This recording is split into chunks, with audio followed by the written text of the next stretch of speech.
En la celebración del Día del Contador en Colombia, tenemos la fortuna también de tener un invitado internacional. Está con nosotros el doctor Edry Madrigal Urbina, contador público autorizado, especialista en temas de capacitación tributaria, fiscal y municipal, seguridad social y laboral. Él es contador público con más de 40 años de experiencia en empresas privadas y estatales, nacionales e internacionales. Actualmente es el presidente del Colegio de Contadores Públicos de Nicaragua. También se desempeña como asesor y consultor de mediana y grandes empresas. Doctor Edry Madrigal, bienvenido a este espacio en Actualícese en Colombia en la celebración del Día del Contador. Muchas gracias por su participación, doctor. Muchas gracias, Germán. Un gusto saludarte desde Managua, Nicaragua. Efectivamente, pues nosotros le felicitamos a todos los contadores públicos de Colombia, ya que hoy es el Día del Contador Público de ese país hermano. Y como nosotros acostumbramos a hacerlo también, a festejarlo en grande, porque es nuestro día. A nosotros nos toca el 14 de abril, Día del Contador de Nicaragua. De tal manera, pues, que estamos para servirles y este tema que hemos escogido hoy es un tema muy interesante porque tiene que ver con las pymes familiares, ¿verdad? A ver si aparecen ya en pantalla nuestra diapositiva en PowerPoint. Ok. Gracias, hermano. Doctor Edry, le Sí, habla José Hernando Zuluaga, el CEO de Actualícese. sí.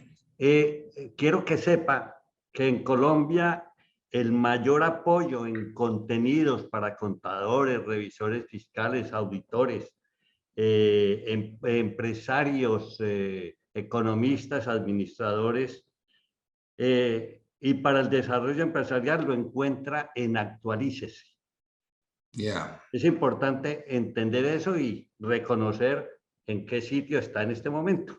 Gracias, doctor Edry, por su intervención y por su apoyo en este trabajo de reconocimiento de la importancia de la carrera de la contaduría pública. Gracias, doctor Edry. Gracias, José. Gracias a todos ustedes, a Germán, y claro que sí, actualícese el tema. Eso no se me olvide ese nombre, ¿verdad? Porque tenemos relación directa con Germán, ¿verdad? A través de Messenger. Vamos a iniciar esta conferencia con este tema que, aunque cualquiera diría que es un tema fácil, no es fácil manejar empresas familiares. Las empresas familiares generan conflicto, máxime cuando por herencia, por legado, pasan a las manos de los hijos, los nietos, y ahí se va diversificando, ¿verdad?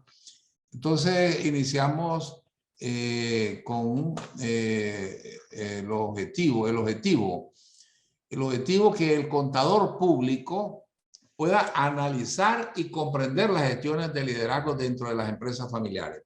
Y esto podemos verlo como el contador público puede ser externo, puede ser no familiar, o bien puede ser familiar. Pero entonces, vamos a ver esos temas más adelante, cuándo es familiar y cuándo no es familiar. Pero independientemente sea o no sea familiar, el contador público debe actuar de la mejor manera y es el que tendrá la mejor misión, ¿ves?, para los informes ejecutivos a las empresas familiares.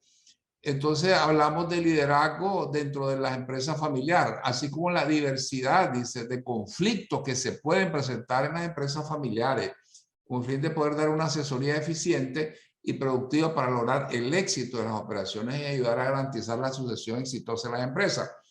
En el mundo entero tenemos sucesiones como Walmart, como Ford, aquí en Nicaragua mismo tenemos sucesiones, pero también tenemos la experiencia de empresas que han fracasado porque los familiares pues no han sabido controlar más bien, organizar más bien, ¿verdad?, las instituciones, las empresas que dirigen por efectos de muchos factores que vamos a ver a continuación. Las empresas familiares son aquellas que están formadas por uno o varios miembros de la misma familia. De esta forma, tanto el capital como la gestión de los negocios recae sobre el núcleo familiar. Es decir, el patrimonio de la familia se une para formar una empresa que lógicamente con fines rentables, ¿verdad? Toda empresa se forma con fines rentables para poder... y qué interesante una empresa familiar. Por ejemplo, mi firma de auditores es una empresa familiar. Mis hijos son contadores públicos autorizados y yo también. Y entonces hicimos la firma hace muchos años, la cual yo dirijo, soy la cabeza de la firma y mis hijos tienen cada uno sus funciones. No hemos tenido conflictos más que algunos aspectos técnicos, los cuales discutimos todos los lunes y viernes. Y entonces, de esa forma, pues se conduce. Siempre debe haber una cabeza, la cual se debe respetar, que es la dirección. Y las reuniones, ¿verdad?, que deben de hacerse la familia, pues los funcionarios. Pueden existir otros modelos de empresas familiares en el sentido que puede hacer que el familiar tenga solamente acciones dentro de la empresa y no labore en ella. O sea, tiene acción del familiar, pero no trabaja dentro de la empresa. El familiar trabaja en la empresa, pero no tiene acciones. Es decir, un familiar que ingresó y no es accionista. El familiar que es accionista y a la vez labora en la empresa. O sea, tiene salario y es accionista. Y el cuarto es la parte relacionada. Labora en la empresa, es socio, pero no es parte de la familia. Es decir, es un socio externo. Eso es los 4 aspectos que pueden existir como modelo de empresas familiares, ¿verdad? A ver si me cambia la diapositiva porque no tengo yo aquí acceso a ella. Después dice, los modelos de empresas familiares, algunos presentan ventajas y desventajas, ¿verdad?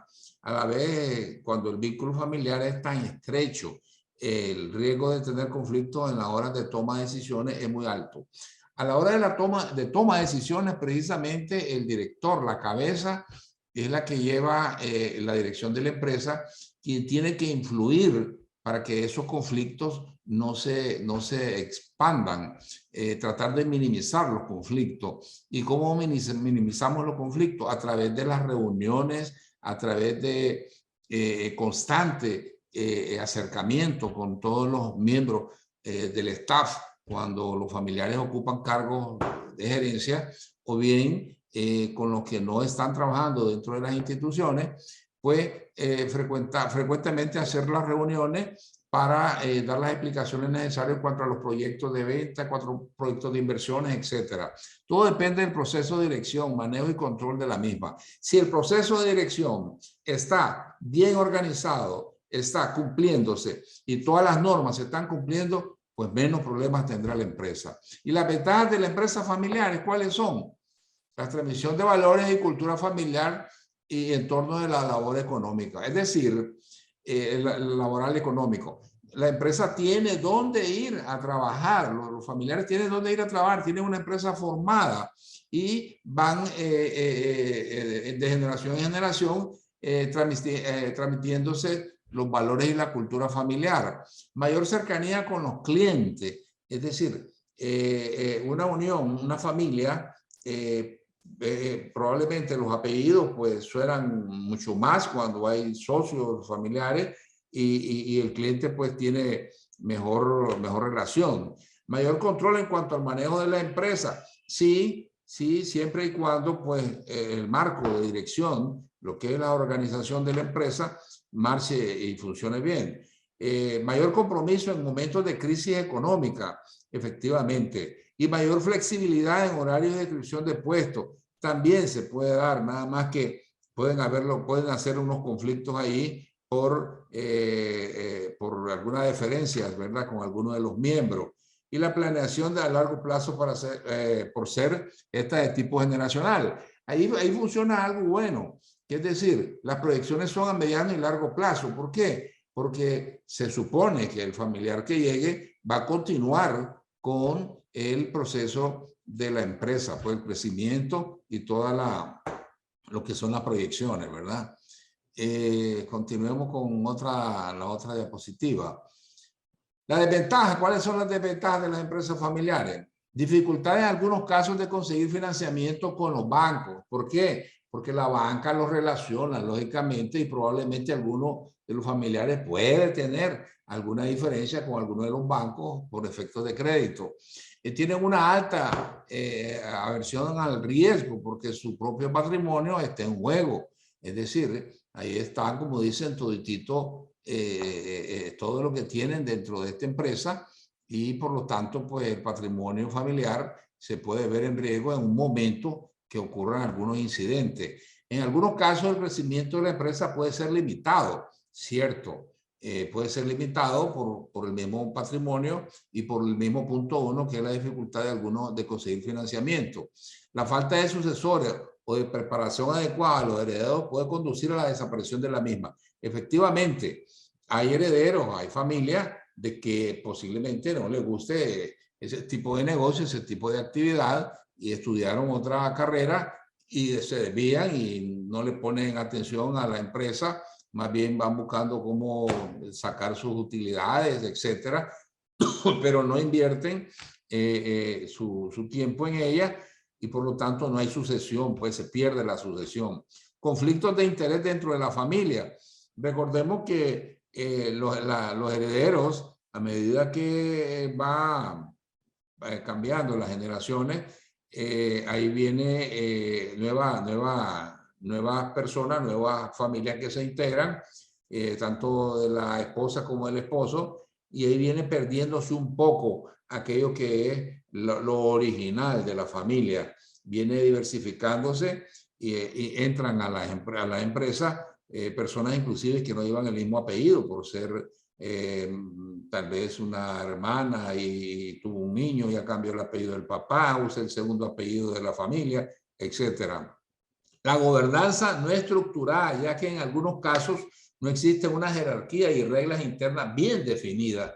Es decir, las empresas familiares se deben de ver como una empresa independiente, totalmente. La familia no tener injerencia en la gobernanza de la misma, simplemente en las mismas reuniones tratar de mantener bien la gobernanza, darle la oportunidad al que está dirigiendo la empresa, si lo está haciendo con éxito, pues simplemente dar los aportes. Máxime si el staff de la empresa, lo que es la parte de venta, comercialización y venta, lo que es la parte administrativa, lo que es la parte de operaciones, lo que es la parte de producción, son cargos de familia, los que ocupan esos cargos directivos, pues bien, eso debe de ser bien el engranaje, bien compacto para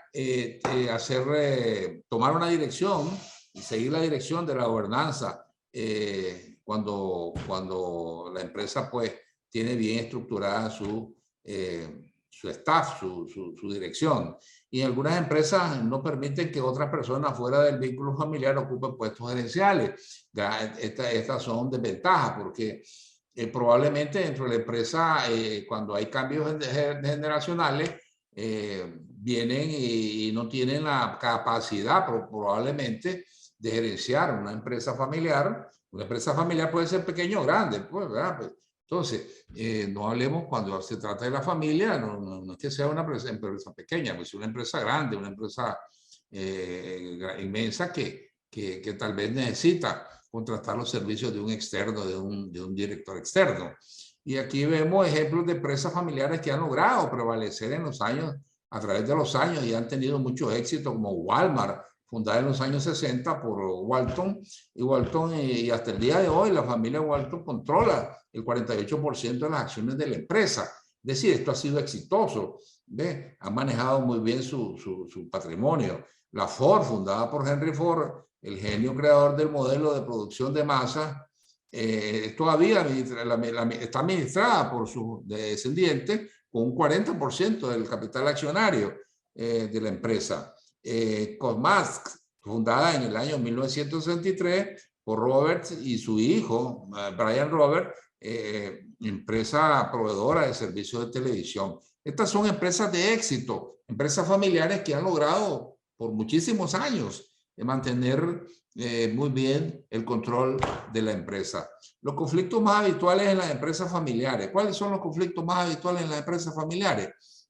Las preferencias personales, por ejemplo. ¿Ve? No diferenciar entre los efectos y el bien de la empresa y la gestión. Es decir, creer de que porque un familiar está ocupando un cargo relevante por su capacidad, es creer de que es un beneficio que se le está dando adicional. Ese es un conflicto que puede surgir. La sucesión, al no tener un plan de sucesión, nos lleva a un momento crítico. Ahí es muy importante la sucesión. Hay que tener un plan de sucesión. Por ejemplo, yo como dueño de un despacho de auditoría y jurídico, pues yo pienso en mis hijos, de mis sucesores, y mis hijos pensarán en sus hijos, ahí están mis nietos también. De tal manera que ir pensando en que alguien de la familia va a ser contador público y va a ser auditor. Entonces, la sucesión se mantiene, el control de la empresa se mantiene, el patrimonio se mantiene. Aunque posteriormente pues agregue otros socios que no tengan nada que ver con la familia por efectos de expansión o de territorialidad, tanto local como externo, ¿verdad? El no separar los sentimientos familiares de la empresa es otra situación, porque dentro de la empresa debe de existir la confianza total entre todos los familiares para tratar de empujar la empresa. Los problemas personales, los sentimientos, los noviazgos, los matrimonios, etcétera, etcétera, pues esto no forma parte de la empresa. Son familias, pero eso hay que manejarlo por separado. Dice, no separar los sentimientos, no saber delegar, es decir, en ocasiones por la existencia de personas imprescindibles, no saber delegar, no conocer, es decir, que porque yo soy familia, yo voy a ocupar este cargo. No, la delegación se da por conocimiento, por preparación técnica, por conocimiento de mercado, etcétera, dependiendo de la área que vaya a desarrollar el ejecutivo familiar. La falta de mecanismo, ausencia de las reglas de tratamiento de situaciones problemáticas.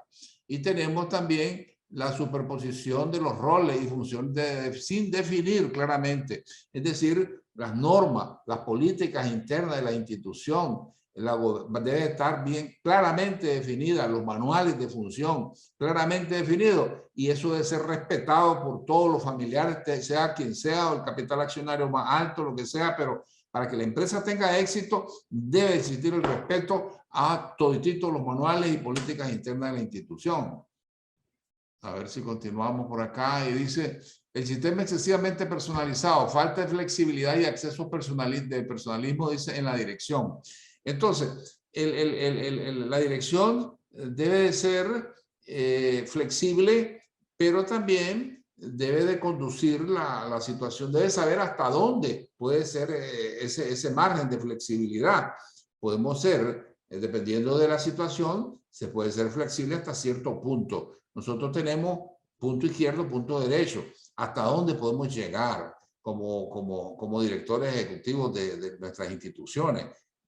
También tenemos la envidia entre familiares, en cuanto a los roles de funciones, la delegación de un familiar, un salario recibido, decir que este gana más que el otro, pero si lógicamente hay funcionarios familiares que desempeñan o desarrollan una actividad muy delicada, con mucho riesgo, con efectividad lo está haciendo, el mercadeo, por ejemplo, y venta, que es altamente responsable, con una gran responsabilidad, como es también el proceso de producción, como es también la gerencia, gerenciar, y la parte financiera, ni se diga, pues las proyecciones. Entonces, aquí los salarios, pues lógicamente no tendrán que ser los mismos, pues tendrán que ser acorde a la capacidad y al desarrollo de cada una de las funciones y cada uno de los cargos de dirección.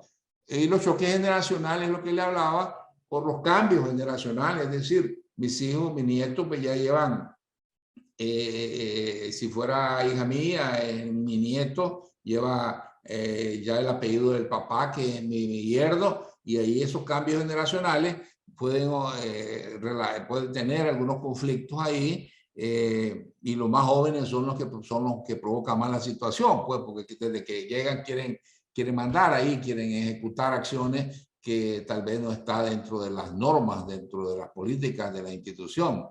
La falta de comunicación a la hora de delegar funciones a los colaboradores.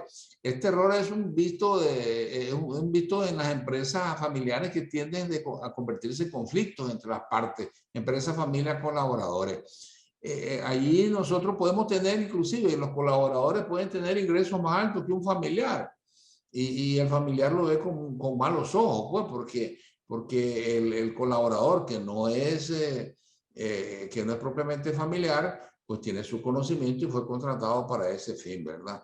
El guardar rencor, esta parte es muy peligrosa, puede conllevar a un conflicto y a un desacuerdo que puede costar el capital, el patrimonio de la empresa, pues, ¿verdad? La desaparición misma de la institución. Y los diferentes tipos de visiones y misiones. Cada miembro de la familia tiene puesta su visión y misión de forma diferente. Muchas veces los planes y direcciones no están acordes. Pero ¿qué pasa? Que es por falta de gobernanza.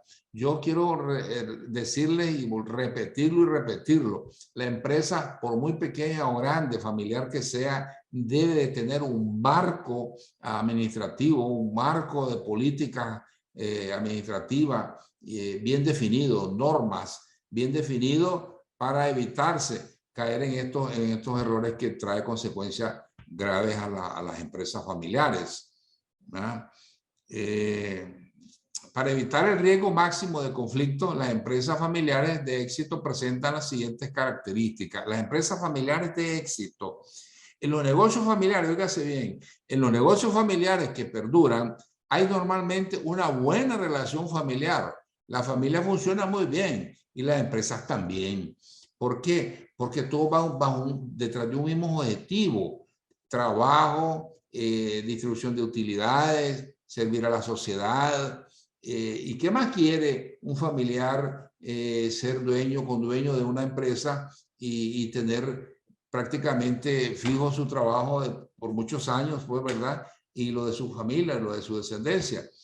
Entonces, creo que allí puede tener mucho efecto esa función bien de las empresas, de los empresarios familiares.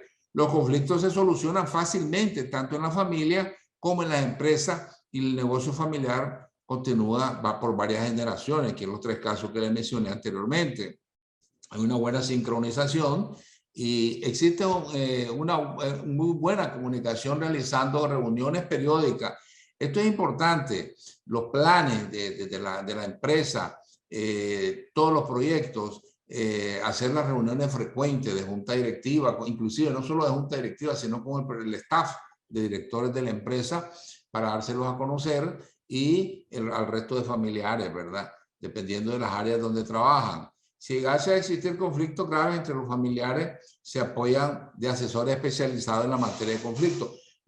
Precisamente puede ser o no puede ser familiar. Entonces yo busco a alguien, busco una vía de escape para poder continuar con la empresa si dentro de la familia existen conflictos graves. Pues, ¿verdad? Busco un mediador, alguien que pueda y logre que la familia continúe, ¿verdad? Que siga en marcha. Dice acá, establece el cargo en funciones de las habilidades de los socios y familiares que la forman. Efectivamente, de esta manera los socios y familiares disfrutan realizando lo que mejor saben hacer. Es decir, no vamos a poner a desarrollar una actividad o una función a alguien que no sabe hacerlo, porque sabemos que nos va a llevar por un rumbo diferentísimo, que es el fracaso de la empresa. Hay que poner en los cargos a los que sí verdaderamente conocen, los técnicos, los profesionales que conocen del cargo, y separan la relación laboral con lo de la familia. De esta manera lo que hacen es aprovechar la confianza que hay por el vínculo familiar sin trasladar los problemas familiares a lo laboral. Es decir, el trabajo es súper respetado porque ahí está en juego precisamente la familia, está en juego la familia. Y ahí vendrían 2 efectos negativos. 1, el capital de la familia, y 2, la desintegración de la familia. Y eso sí es fatal. Llega a comprender que el negocio no se gestiona igual de una familia. Es decir, durante el horario laboral todos son colaboradores de la empresa. Es decir, se deben de cumplir todas y cada una de las funciones que le fueron asignadas de acuerdo a las normas y procedimientos de la empresa ya establecidos. manejan y tienen un plan de sucesión generacional con antelación. Es decir, ya saben quiénes van a ser los funcionarios y entonces se empeñan en que estudien, en que se preparen en determinadas áreas para que se incorporen a las empresas en el momento oportuno, ¿verdad? Cuando ya les toque el retiro a los mayores.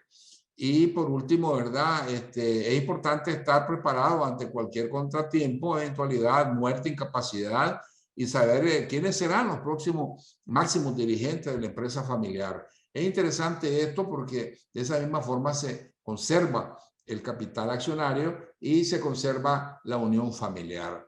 Recomendaciones como asesores para la dirección y manejo de conflictos en las empresas familiares. Las recomendaciones. Ahí vienen las recomendaciones. Adelante. Como inicio debemos de recomendar y hacer saber que en la empresa lo primero son los intereses de la misma. Es lo que le he venido diciendo, que la empresa está por encima de cualquier situación, de cualquier cosa, ¿verdad? La cuestión familiar. La cuestión familiar se ventila en otro momento, pero no en el momento de que la empresa esté ejecutando sus acciones. Y hacer una estructura bien clara, la empresa, el procedimiento y controles. Los controles son interesantes, los colaboradores y la familia. Es decir, aquí un colaborador de la empresa, como les decía, puede tener superior rango o jerarquía dentro de la empresa, pero porque sabe hacerlo. Y para eso fue contratado. Yo contrato a alguien que maneje determinada área de mi empresa, pues yo lo contrato por el bien de la empresa, por el crecimiento de la empresa y por el mejoramiento y viendo hacia el futuro, ¿verdad? Continuemos. Y después aquí vemos recomendar crear un organigrama de la empresa. Aunque es muy pequeña que sea, siempre esto debe existir como una empresa que no sea familiar. Este organigrama es la base de la organización misma. La asamblea de socios, la gerencia general, el departamento administrativo, el departamento comercial, el departamento de operaciones. Todo esto debe funcionar cada quien en su área y la definición de los cargos de acuerdo a su experiencia y de acuerdo la remuneración, el salario o el sueldo de acuerdo a lo que genera, la importancia. Los tres son importantes aquí, pero la generación de dinero pues va más por la producción, va por la venta. Recomendar que todos los miembros de la familia y los colaboradores de la empresa deban de conocer misión de la empresa, visión de la empresa, valores de la empresa y los objetivos de la empresa. Esto es muy importante. De no conocer esto, cualquier empresa familiar no tiene ningún futuro. Lo más probable es que a medio camino se quede, ¿verdad? Y recomendar crear un consejo de familia, ¿ves? Que se vea en determinado día, crear un consejo de familia como un consejo de asesores. Estos suelen servir para mediar y solucionar conflictos meramente familiares, es decir, interceder por uno, las alteraciones y todas esas situaciones. Hay momentos que se podrían dar, pero el consejo familiar puede disolver cualquier situación, cualquier alteración que se pueda dar en la familia. Recomendar crear un procedimiento de solución de conflicto. Este debe de convertirse en parte de la cultura empresarial y todos los miembros de la familia y los colaboradores deben de conocerlo perfectamente bien. Es decir, respetarse mutuamente, que conozca el familiar, que conozca todo, poner las cartas sobre la mesa, no ocultar nada, simplemente informar hacia dónde vamos, cuál es el crecimiento, hacer un análisis financiero de la institución, cuál es el patrimonio, cómo ha crecido, cuál es la distribución de las utilidades y hacerle partícipe a los colaboradores de las mismas utilidades, porque ustedes saben que los colaboradores pues son muy importantes en las empresas, sea cual sea el cargo que desarrolle, pues aunque no sea familiar en este caso, es importante hacerle partícipe de la rentabilidad. Y recomendar que todos los conflictos que se presenten en las empresas deben de resolverse con mediación y capacitación profesional. Independientemente de que sean familia, la empresa hay que verla como una empresa independiente, como una empresa que no es mía, ni tuya, ni de nadie, sino que es de todo, tiene su sociedad y todo bien estructurada, pero debe de verse como institución, como una empresa que va hacia un objetivo específico, que es la rentabilidad y la sobrevivencia y a largo plazo, ¿verdad?, de la empresa. Y entonces esto debe haber una mediación cuando surjan algunos conflictos. Hacerle de su conocimiento que los problemas, por muy pequeños que sean, no se deben de ocultar, ya que eso puede ocasionar un problema mucho más grande y después no se podrá controlar. ¿Ven? Se sale de las manos. Entonces, cuando nace el problema, cuando se detecta el problema, hay que llamar al consejo inmediatamente familiar y tratar de dilucidar eso. Recomendar contratar o contar con un asesor externo experto en temas de dirección y manejo de conflictos en las empresas familiares, el cual le ayudará a facilitar el proceso de solución de conflictos. Recordemos bien que una persona que es externa y no es familia puede visualizar mejor el conflicto que los mismos familiares, porque el familiar está sesgado. En cambio, el externo, el que viene de fuera, viene a ver y comienza a hacer un análisis de la situación interna y se da cuenta cuáles son los orígenes fácilmente. En cambio, los familiares no. Recomendar elaborar un protocolo familiar donde se deben de tener los acuerdos y reglas de funcionamiento claras sobre el rol y responsabilidades de cada una de las personas, de cada uno de los miembros de la familia. Y les hablaba también de los cargos, ¿verdad? De los cargos de dirección o cargos dentro de la empresa, aunque no sean de dirección, porque puede ser que los cargos de dirección los tengan externos y los familiares estén trabajando en la parte productiva. Establecer un plan sucesorio. Sí, ahí hablamos de esto, que hay que establecer un plan de sucesorio para que la empresa, pues, ver hacia el futuro, siga en marcha hacia el futuro y bueno, y sea exitosa, pues, ¿verdad? Y rentable. Yo quiero agradecerles a todos, ¿verdad?, esta participación, rápido, corta, pero me llamó la atención este tema, lo acabo recién crear, lo hice en esta semana precisamente, cambié el tema que teníamos por efectos de la situación en nuestro país, yo quise cambiarlo porque Nicaragua pues tiene algunas situaciones ahí que no son recomendables y tenemos que tener mucha prudencia, José y Germán. Muchísimas gracias por esta oportunidad de estar con ustedes en contacto directo desde Nicaragua, en Colombia, y a todos esos contadores públicos, esos hombres de los números, esos que estamos pensando qué hacer día a día y cómo llevar estas empresas hacia el éxito. Eddie, tengo una pregunta. Sí. ¿Qué recomienda usted para el manejo de los minoritarios en una sociedad? Hijos de una empresa de familia, pero ¿qué hacer con aquellos que tienen el 3% de la empresa o el 6%? Que Sí. siempre se atribuyen derechos en iguales condiciones y lo hacen así, y que siempre pierden las votaciones, lo cual va creando, pues obvio, los que tienen la mayoría siempre ganan y ellos siempre van a estar con rencores, con molestia por esta circunstancia.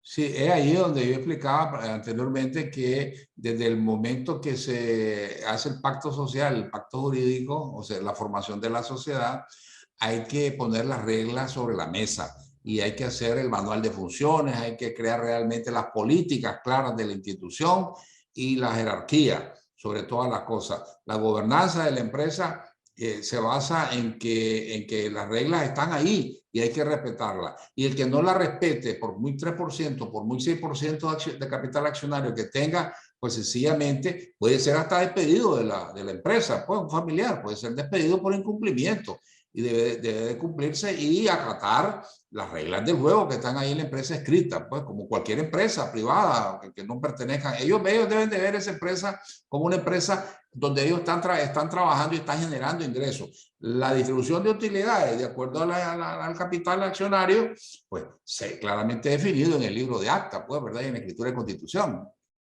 Eddie, es que tengo un caso bien específico y bien simpático con respecto a eso. Supongamos, hablamos en pesos colombianos, que la sociedad vale 5.000 millones de pesos, por decirle algo. y las utilidades que distribuyen para ese socio minoritario son muy pequeñas para él. Él dice, yo tengo derecho a que me den parte ya de la sociedad en tierras, porque es de tierras. Denme una parte de la tierra para yo trabajarla. ¿Eso qué? ¿Qué opina usted de esa situación? Bueno, es que las reglas deben estar claras. Por ejemplo, el pacto social debe definir cómo se harán esas transacciones. Por ejemplo, aquí en Nicaragua se acostumbra a decir de que si un socio quiere vender sus acciones, en primer lugar, no toca los activos de la empresa, sino que será una venta en efectivo y será dentro de los mismos socios, pues, ¿verdad? Para comenzar, tiene que ser dentro de los mismos socios. Si hay alguno de los socios que no quieren comprar, pues se pondrá a la venta a socios externos. Pero agarrar el patrimonio de la empresa, donde puede ser de estar un edificio, una bodega que funciona para almacenar productos, para la distribución, o un parque vehicular, etcétera, es imposible. Y entonces eso debe de hacerse y de estar bien escrito en el pacto social original, que los activos fijos son intocables. Lo que se va a tocar es las utilidades acumuladas, o bien sus acciones pueden vendérselas a los socios que están dentro de la compañía. ¿Ve? Entonces, puede estipularse en el pacto social no tocar activos fijos, definitivamente. Desde el comienzo, establecer las reglas del juego, las reglas empresariales, para que la empresa siga en marcha y esa sucesión familiar se mantenga y pueda la empresa ser en el futuro un grande, como hablaba bien yo de Walmart, con el 48% de capital accionario vigente todavía. Entonces, no es hacernos de los activos fijos, a mantener los activos fijos porque son medios de producción. Si nos deshacemos del terreno, puede ser, ¿dónde vamos a dejar el edificio? Lo vamos a dejar en el aire. Entonces, todas esas cuestiones deben de prevenirse en el pacto social original. Eddie, tengo una pregunta que ya se sale del tema. ¿Cuántos contadores públicos son en Nicaragua? En Nicaragua podemos tener 30.000 contadores públicos. 30.000. Aquí tenemos entre 290 y 300.000. Claro. Para que se tome la idea de la diferencia. Cuénteme, ¿cómo están agrupados? El colegio que figura en las diapositivas, ¿ese colegio agrupa a todos los contadores? Sí, yo estuve en Cartagena en la Cumbre de las Américas, Sí. allá en octubre del año antepasado, de la IC. Cuenta de varios colegios de contadores públicos que existen en Colombia, por la cantidad de colegas que existen allá, pues lógicamente, porque Colombia es grande, ¿no? Y entonces tiene varios colegios. En Nicaragua tenemos un solo colegio de contadores públicos, un solo colegio, que es el que yo presido actualmente. Tengo 4 años de estar en junta directiva, hoy soy el presidente de la junta directiva del Colegio de Contadores Públicos de Nicaragua. Aunque hay 30.000 miembros aproximadamente, pero no a todos les gusta ser colegiados, o no todos quieren ser colegiados. ¿Por qué razón? Sencillamente porque tenemos el código de ética que está homologado con IFAC, que es la Federación Internacional de Contabilidad. Tenemos el reglamento de investigación y disciplina, que es el que regula el código de ética, y lógicamente aquí en Nicaragua ahora quieren colegiarse. Ahorita estamos nosotros juramentando cada 2 meses colegiados. ¿Por qué quieren colegiarse? Porque las empresas ahora, las solicitudes de empleo, pues dicen preferiblemente que sea miembro del Colegio de Contadores Públicos de Nicaragua. ¿Y por qué miembro del Colegio de Contadores Públicos? Por el Código de Ética, precisamente. El empresario quiere garantizarse que el contador que va a llegar es un contador con ética profesional, capacitado, con educación continua y que esté actualizado con los estándares internacionales. Eddie, el Colegio de Contadores de Nicaragua es autónomo o tiene en alguna forma dependencia del gobierno. El Colegio de Contadores Públicos es una corporación de derecho público en Nicaragua. Es decir, aunque tenemos nuestra propia ley que data del año 1959, la ley 06 del ejercicio de la profesión contable y su reglamento, pero es autónomo, totalmente autónomo. Tenemos vínculos estatales porque nosotros somos los que emitimos la constancia para que sea CPA. Para ser CP, contador público, bien lo puede ingresar con la documentación requerida, los títulos y la documentación requerida, pero tenemos contacto, tenemos vínculos con el gobierno en dos aspectos. Uno, porque nosotros damos la constancia y el autorizado para ejercer la profesión de contador público autorizado lo da el Ministerio de Educación. Ese es un vínculo. Y el segundo vínculo es que hoy el Colegio de Contadores Públicos de Nicaragua, a través de la ley 976, 977 y la reforma 1072, somos reguladores de los sujetos obligados que somos los CPA.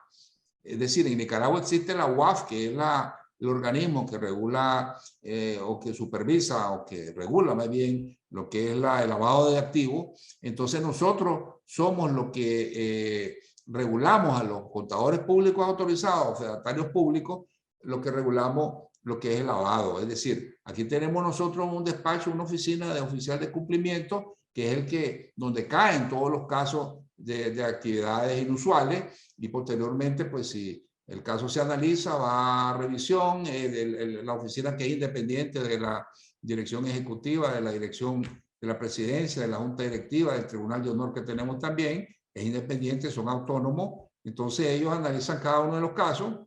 Si pasa la UAF, que es la reguladora del Estado, sobre el lavado, o bien o se queda aquí porque no tiene ningún sentido, porque ya se comprobó que no hay sospecha, no es una actividad, no es un ROS, pues una actividad sospechosa.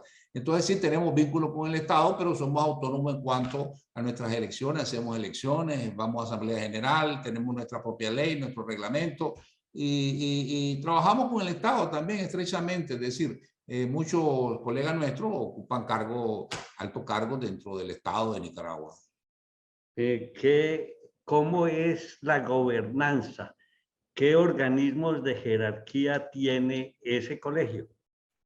Bueno, nosotros tenemos una junta, la Asamblea General. La Asamblea General es la máxima autoridad, que tenemos 2 asambleas en el año, en junio y en diciembre.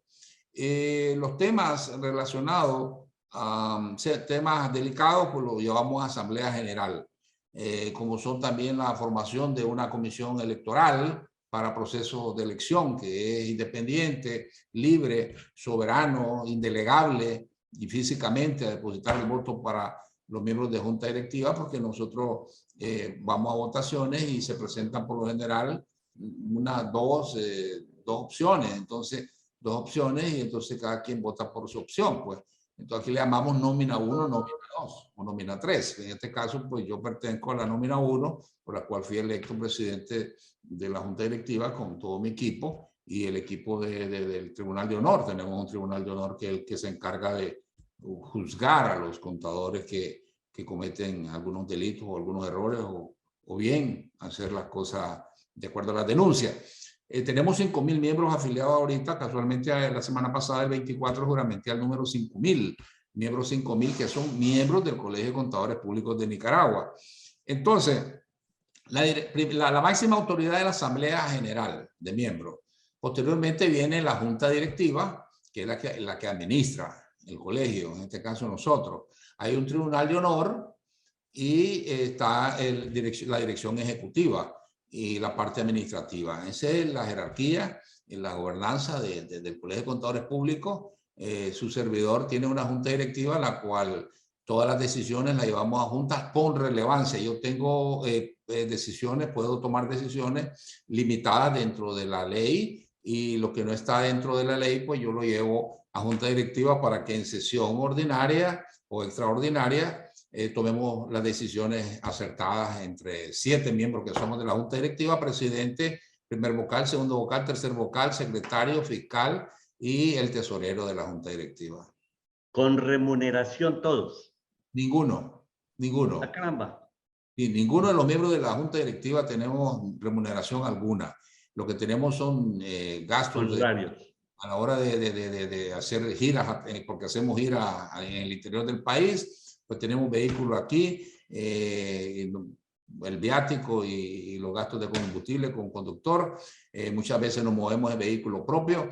Le digo sinceramente, José, nosotros aquí ninguno devengamos salarios, ni viáticos, ni tampoco dietas, ni nada.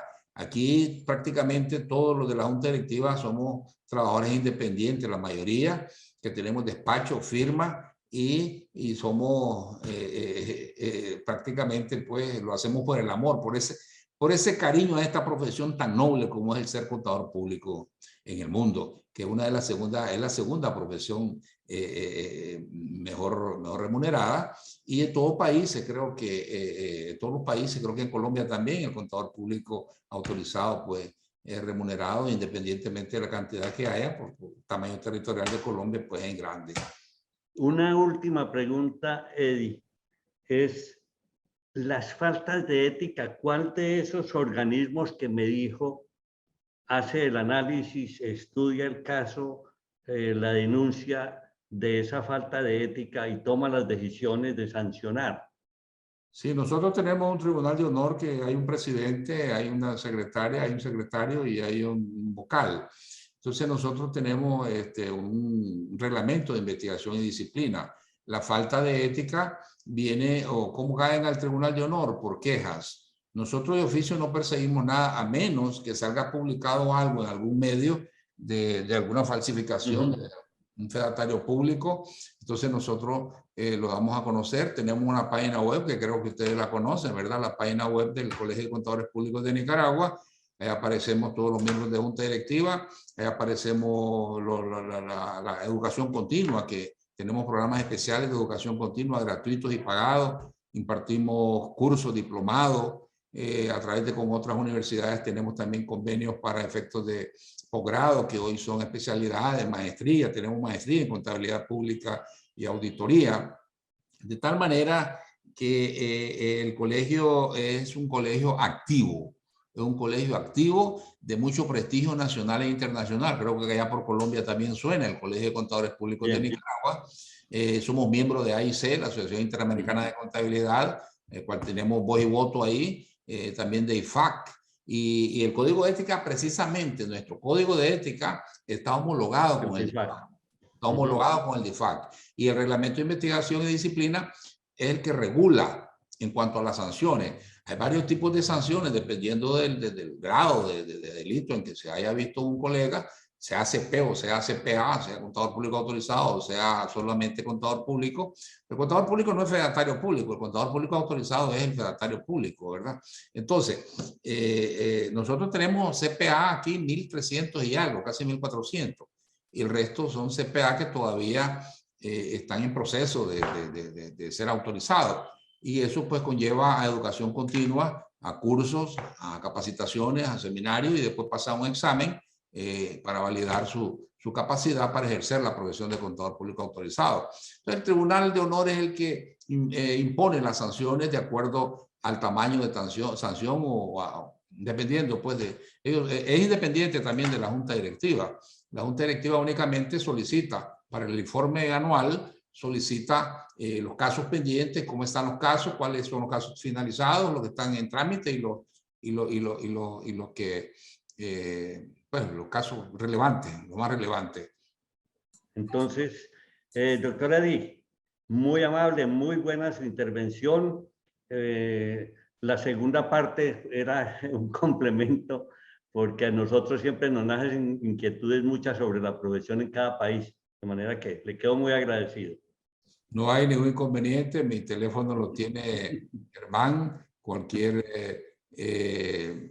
consulta con mucho gusto lo pueden hacer, estamos a la orden, somos abiertos, aquí la presidencia del colegio, ahí están las puertas abiertas, aquí atendemos a todos los miembros que vienen, aquí resolvemos situaciones, aquí nadie se va sin resolver su problema, porque yo tengo aquella filosofía que dice, el que me busque es porque quiere hablar conmigo, quiere que le resuelva situaciones, y aquí estamos para resolver situaciones. Asimismo, a nivel internacional, a nivel centroamericano, tenemos excelentes relaciones con Guillermo Smith de Costa Rica y todos los presidentes de la área con quienes estamos trabajando por la unificación del CPA en Centroamérica. Muchísimas gracias. Bueno, gracias, Carlos. Gracias, Germán. Gracias a todos por esta oportunidad. Muy amable. Tengan excelente Gracias. noche.